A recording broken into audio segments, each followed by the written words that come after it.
Hi. I was thinking about an old friend, and she used to be on this bowling team. She had a great time, and she was pretty good. But she left the bowling team, and she didn't want to bowl anymore. She didn't want to go out anymore. She just went to work and went home, went to work and went home. She stopped doing a lot of things that she had enjoyed to do. And it turned out that all of her teammates were saying a lot of horrible, awful things. They got political and they got really nasty. She decided she had had enough. Never in a million years did she dream that they felt the way that they felt. A few other people left the group too. And someone brought it up to her that, you really had a lot of fun with that group, and some of the other members that left too, they must feel the same way that you did. So why don't you get together with them and just start going bowling together and have some fun?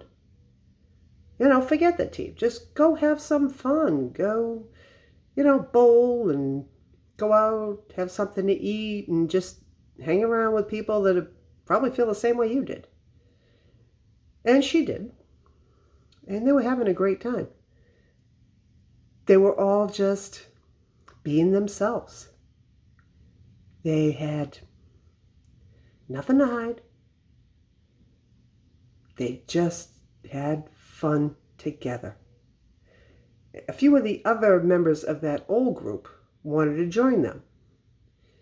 And she was like, no. Because the trust was gone. They already said what they said. I mean, sure, they can say, I'm sorry. But the thing is, even if you forgive them, it doesn't mean you have to associate with them anymore. Sometimes what they say is what they actually feel. And it's hard deciding how to respond to them. Because does that mean that you're going to feel intimidated anytime you say something? Or you're going to be double checking and looking at their eyes when you say something? Well, the smaller group decided no. They did not want them to be part of them anymore. And they decided to stand in their own shoes. Today's video, Sarah McLachlan, in your own shoes. I mean, be true to yourself. You've really got nothing to prove to anyone else. And if you're not true to yourself, then you're going to fall into all kinds of things that you might not agree with just to be part of a group. Do you want to be part of a group that wouldn't like you if you opened your mouth? I know what that feels like. I had to do it for years. I was parts of different groups where they felt totally fine with saying whatever they wanted in front of me, but because of what they said, I felt like, oh my God, I can't say anything. They're going to hate me. And I was attached to them.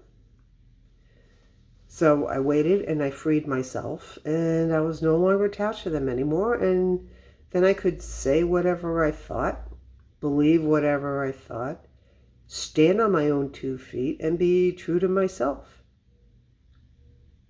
Now, when you have PTSD, part of that comes with people saying rotten things to you because they have no clue what they're talking about. They have no idea what they're saying. And it hurts. You can forgive them, but that doesn't mean you have to still associate with them. You can try to explain things to them and get them to understand. And I mean, maybe they really, really want to make up for it.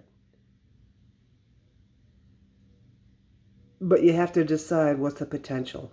Is it They want to make up for it, or they just want to hang around with me again. You need to decide, because they've said it, which meant they thought it. Can they change? Sure. But you shouldn't have to change and be forced to accept them. They can go find other friends. And you can go find other friends. People who do think like you. So yeah, walk in your own shoes. Heal and be happy. Be true to who you are. And don't let anybody judge you.